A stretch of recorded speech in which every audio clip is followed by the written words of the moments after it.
তাদের পরিকল্পনা ছিল দেশের সীমানা অরক্ষিত করা, দেশকে করদ রাজ্য বানানো, দেশকে ইসলাম শূন্য করা। এ কারণেই জামাত নেতৃবৃন্দকে তারা হত্যা করেছিল। কিন্তু তাদের সকল পরিকল্পনায় ভুল প্রমাণিত হয়েছে। মানুষ হত্যা করে কোনোদিন এজেন্ডা বাস্তবায়ন করা যায় না। যারা বাংলাদেশকে ইসলাম শূন্য বানাতে চেয়েছিলেন, যারা বাংলাদেশকে জামাত মুক্ত করতে চেয়েছিলেন, তারা নিশ্চয়ই বুঝতে পারছেন জামাত মুক্ত বাংলাদেশ হয় নাই। জামাত বাংলাদেশের এক অপ্রতিদ্বন্দ্বী শক্তি হিসাবে ইতিমধ্যেই গত নির্বাচনে আবির্ভূত হয়েছে। এবং গত নির্বাচনে কি হয়েছে তাও আপনারা জানেন, কিভাবে জামাতকে হারানো হয়েছে তাও আপনারা জানেন। গোটা দেশের মানুষ জানে। ভোট দিয়েছে দাঁড়িপাল্লায়, পাশ করেছে আরেকজন। এটা আপনারা বিভিন্ন এলাকায় নিশ্চয়ই খোঁজ খবর রাখতেছেন, তারা কি বলতেছে আপনারা নিশ্চয়ই এগুলো জানেন আর কি।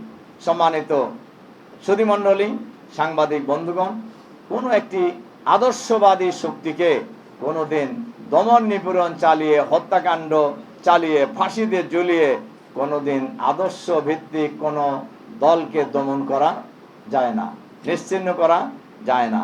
এজন্য আমি আজকের এই আলোচনা সভার এ পর্যায়ে আমি আপনাদের কাছে এই অনুরোধ রাখতে চাই যে শুধু পিলখানা হত্যাকাণ্ডের ব্যাপারে সঠিক বিচার হওয়া উচিত, এবং এই সঠিক বিচার করতে হলে তদানীন্তন প্রধানমন্ত্রী এবং তার দলের যে সমস্ত লোকের নাম এসেছে তারা এবং সেনাপ্রধান মঈনুল আহমদকেও বিচারের আওতায় আনতে হবে। এর সাথে সাথে নৃশংসভাবে ইসলাম শূন্য করার জন্য যাদেরকে হত্যা করা হয়েছে, জামাত নেতৃবৃন্দ সহ অনেককেই, বিরোধী দলের অনেককে হত্যা করা হয়েছে, এদেরও এই হত্যাকারীদের বিচারের আওতায় আনতে হবে। সম্মানিত সুধীমণ্ডলী, সাংবাদিক বন্ধুগণ, অনেকেই ক্ষমতায় যখন আসে তখন তারা মনে করে যে দেশটা তাদের জমিদারি, এবং আগে যারা ফেসিবাদী সরকারের সময় যারা ছিলেন তারা এই দেশটাকে জমিদারি মনে করেই চালানোর চেষ্টা করেছিলেন।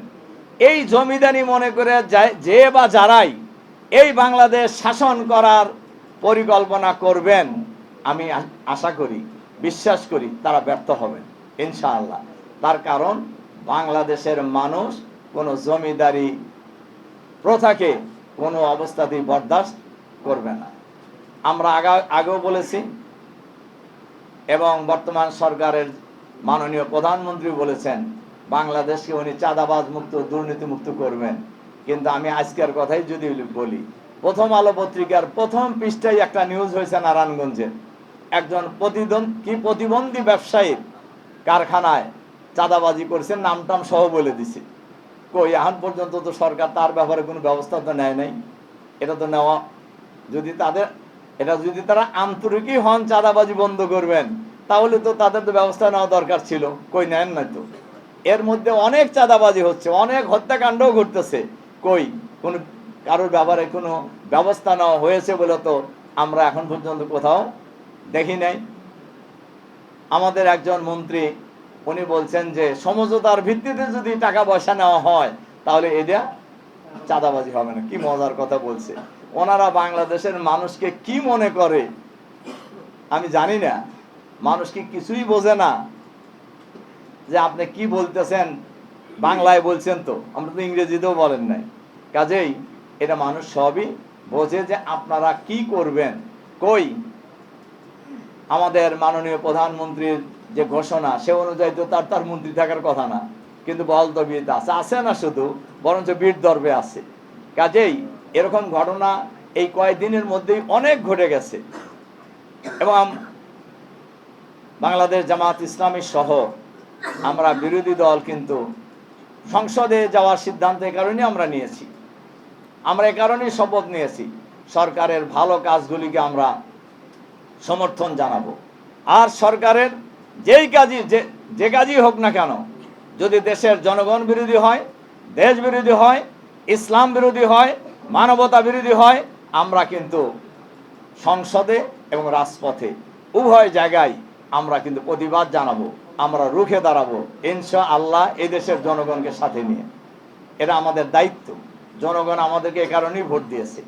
সম্মানিত সুধীমণ্ডলী, সাংবাদিক বন্ধুগণ, এজন্য আমি আপনাদের কাছে যে আহ্বান জানিয়ে আমার কথা শেষ করতে চাই যে আমরা আমাদের এই বাংলাদেশকে ভালোবাসি, সবাই ভালোবাসি। আমরা প্রত্যেকটি দেশপ্রেমিক মানুষই আমরা এই দেশকে ভালোবাসি।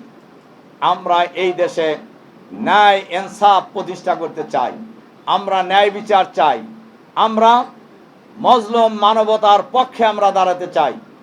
আমরা সবসময় আমাদের স্লোগান আমরা দুর্নীতিমুক্ত বাংলাদেশ বানাবো। আমাদের স্লোগান আমরা এই বাংলাদেশকে চাঁদাবাজ মুক্ত, সন্ত্রাস মুক্ত বাংলাদেশ বানাবো। আমরা সেই বাংলাদেশ বানানোর ক্ষেত্রে অতীতেও আমরা দেখেছি সব জায়গায় দলীয়করণ করা হয়েছে। দলীয়করণ একটা ব্যাধিতে পরিণত হয়েছিল আগে। আমরা নতুন সরকারকেও দেখছি সেই দলীয়করণ যেন ওখান থেকে প্রশিক্ষণ নিয়ে আরো কয়েক গুণ বৃদ্ধি করে তারা সেই কাজটি শুরু করেছেন। আমরা সবাইকে বলবো যে আসেন আমরা এই দেশটাকে সত্যিকারের দেশের নাগরিক যারা তাদেরকে নিয়েই আমরা ঐক্যবদ্ধ বাংলাদেশ গড়ে তোলার জন্য আমরা চেষ্টা করি। তার কারণ দলীয়করণ করে দলকানা হয়ে অতীতে কিন্তু কেউই ভালোভাবে দেশ চালাইতে পারেন নাই, ভালো করতেও পারেন নাই। এক পর্যায়ে তাদের সবাইকে বিদায় নিতে হয়েছে। এজন্য আমরা এই দলীয়করণের রাজনীতি, দলীয়করণের নীতি থেকেও বর্তমান সরকারকে আমরা সরে আসার জন্য বিনয়ের সাথে আহ্বান জানাবো। সম্মানিত সুধীমণ্ডলী, সম্মানিত সাংবাদিক বন্ধুগণ, কাজে আসুন এই দেশ আমার, আপনার, আমাদের সবার, আমরা সবাই মিলেই এই দেশকে আগামী দিনে একটি সুন্দর, ন্যায়, ইনসাফপূর্ণ, আধুনিক, মানবিক বাংলাদেশ হিসাবে আমরা সবাই মিলে ঐক্যবদ্ধ বাংলাদেশ আমরা গড়ে তুলব ইনশাআল্লাহ।